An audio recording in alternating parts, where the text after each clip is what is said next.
Monsieur Diakité, moi je pense que j'ai une ou deux questions pour vous. Vous nous avez expliqué le contexte des événements, de l'avènement du CNDD. Le contexte dans lequel les événements malheureux du 28 septembre sont intervenus.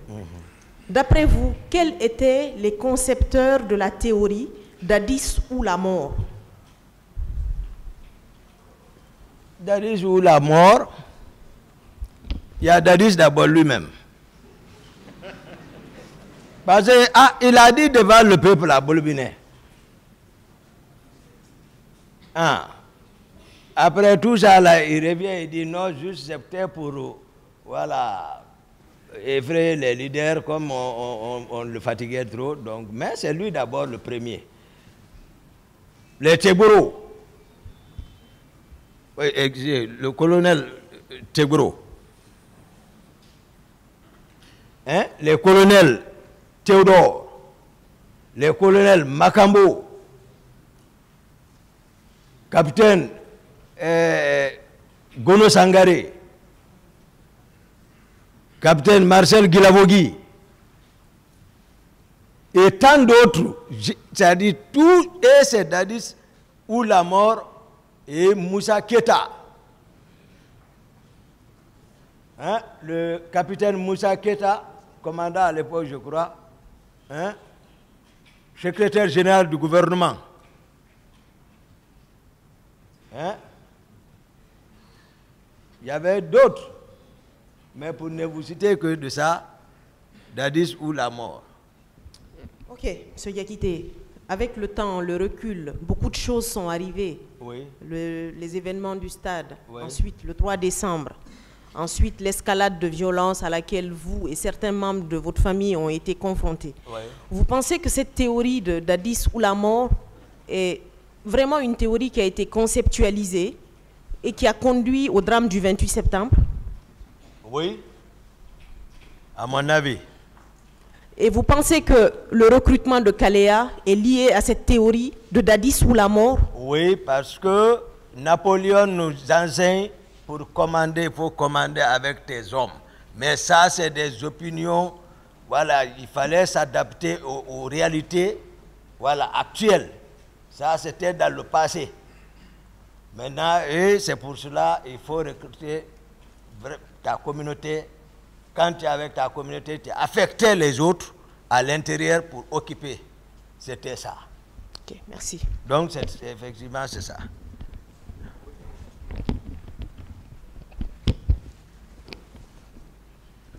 Monsieur Diakité. Oui, maître. Alors, vous avez dit ici que d'habitude, vous vous déplacez avec un petit groupe de personnes, notamment, à savoir 6 personnes maximum. Oui. Alors, le jour, le 28 septembre, oui. Malheureusement, vous vous êtes déplacé seul, juste avec le féticheur. Le féticheur, Fromo. Fromo. Voilà. Et vous vous êtes déplacé dans un véhicule personnel qui n'est pas votre véhicule de commandement. Je n'ai pas de véhicule de commandement. Ah bon? Vous n'en avez pas? Il n'y en a pas. Alors, qu'est-ce qui justifie que vous vous déplacez pour aller à la recherche du président? Mais malheureusement, vous ne partez pas avec vos hommes. Juste 2 personnes, en fait une seule personne. Qu'est-ce qui justifie cela? Non, souvent l'état dans lequel j'ai laissé le président le matin, je vous ai dit, il y a une équipe du salon qui constitue la ceinture, hein, voilà, la ceinture, voilà, la première ceinture de sécurité et de protection physique. Ceci relève de moi. Donc, si on me dit qu'il est sorti, à supposer il est parti avec eux, même si moi je venais le trouver, je prenais le commandement. C'est-à-dire que je n'ai pas besoin, moi mon salon ne bouge pas. Mais s'il sort, c'est que une fois qu'il sait, d'habitude, dès que je viens, je m'annonce, je m'arrête. C'est lui qui est assis derrière, lui, il me voit seulement, il quitte. Je prends le commandement. C'est-à-dire, il bouge toujours avec ceci, il dort avec ceci. Vous comprenez? Donc, si j'apprends, il est sorti, lorsque le commandant là, peut-être, lorsque le monsieur, le procureur le fera venir, il donnera certainement beaucoup de détails, comment était le salon. Donc, mais si ceci la bouge avec le président, moi je suis rassuré. C'est des hommes que je connais. Donc moi je peux foncer quand j'arrive, parce qu'il y a la garde présidentielle aussi qui jouera son rôle. Mais la sécurité est physique, directe, et ils n'ont pas pour rôle de combattre avec l'agresseur. Et ils ont pour rôle de faire disparaître rapidement le président du lieu. Et laisser la garde présidentielle s'en occuper.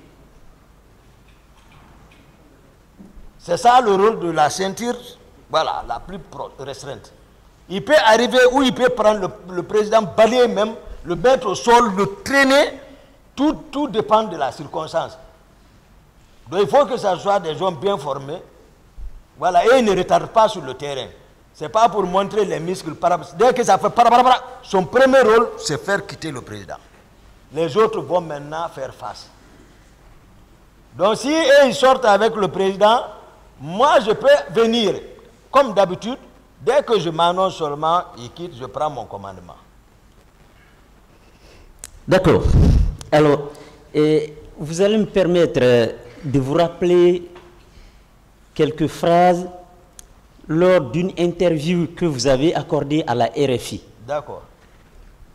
La question qu'on vous a posée est celle-là. Oui. S'il vous plaît, tout récemment, dans votre interview avec la RFI, vous avez demandé à ce que le général Sekouba vous gracie. Est-ce que vous pouvez vous expliquer pourquoi? Parce que celui qui demande la grâce reconnaît qu'il a commis une faute. C'était, attendez, c'était la question que le journaliste vous a posée. Oui. Moi, ma préoccupation, c'est la réponse que vous avez donnée. Oui, voici la réponse. Vous dites non. Effectivement, je voudrais que les gens cessent de dire que M. Toumba a reconnu les actes qui se sont passés au stade du 28 septembre. Au contraire, j'ai bien répondu sur les ondes de la RFI que ma présence, c'était sur ordre. Fin de citation. Ma préoccupation, c'est quoi? Votre présence. Présence où? Ordre. Ordre de qui? D'accord. Vous savez, il y a des concepts, souvent avec les journalistes, qu'on ne maîtrise pas rapidement. Il y a des concepts. Par exemple, grâce. Effectivement, il m'a demandé, et tu vois, c'est comme s'il m'avait piégé. Parce que lui, il est mieux informé sur ce mot-là, grâce. C'est après que les gens m'ont dit, ah, mon commandant, on gracie quelqu'un déjà qui est condamné. C'est là-bas que j'ai compris ça. C'est un piège. Il m'a envoyé. Sinon, je ne connaissais pas, c'est-à-dire, je n'étais pas habitué à ce mot-là. Gracier quelqu'un. Pour moi, peut-être, le président, c'est... Voilà, tu as vu, il m'a piégé. Je ne connaissais pas la définition là. Il faut être clair. Honnêtement, c'est après, ils m'ont conseillé, ils m'ont dit, ah, l'affaire de grâce là, tu ne devais pas dire, et tu vois. J'ai dit, ah d'accord. Parce que pour s'habituer avec les journalistes, il faut d'abord passer une fois, deux fois exercice. Donc moi, je ne connaissais pas ça. C'est après j'ai compris, on m'a dit que les journalistes peuvent piéger quelqu'un. J'ai dit, ah, j'ai dit d'accord. Maintenant, je n'ai pas non plus été sous ordre. Le président a été clair. Si c'est un lapsus, peut-être, je ne sais pas, mais moi, je n'ai pas été sous ordre. J'ai été clair ici dans mes explications devant la cour. Le président même dit, c'est lui qui m'a empêché. Vous ne voulez pas développer ce concept-là. Le président dit, je ne l'ai pas donné ordre. Vous ne voulez pas développer le concept-là. Vous voulez seulement les hommes de Toumba. Vous aussi, vous êtes devenus les hommes de Toumba. Les hommes de Toumba. Il faut oublier ça, maître. Ah, il t'a qu'à laisser maintenant, j'ai chaud maintenant.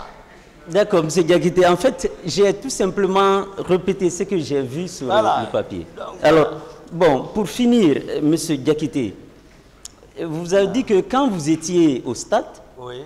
vous avez vu des personnes, des visages inconnus de vous. Oui, depuis au pont même. D'accord. Ces personnes-là étaient habillées en tenue militaire ou comment est-ce qu'ils étaient? Ils étaient armés avec des armes à feu, armes blanches ou comment est-ce qu'ils étaient? Ah. Les gens, parce que ceux qu'on a retrouvés vers l'Andrea, ils avaient les tisseurs de celle-ci là. De celle-ci, les tisseurs de celle-ci. Vers l'Andrea, à la fin, ils ne savaient pas où aller. J'ai vu ça. Au stade, c'était autre chose. Moi, je n'ai même pas eu le temps. C'est-à-dire, je suis venu en courant, rentrer directement, aller vers les leaders politiques et leur dire, venez vers moi. Ils sont venus, c'est la bagarre jusqu'à la sortie et revenir pour chercher le président Selou, évanouir, retourner, prendre mon véhicule, laisser le terrain.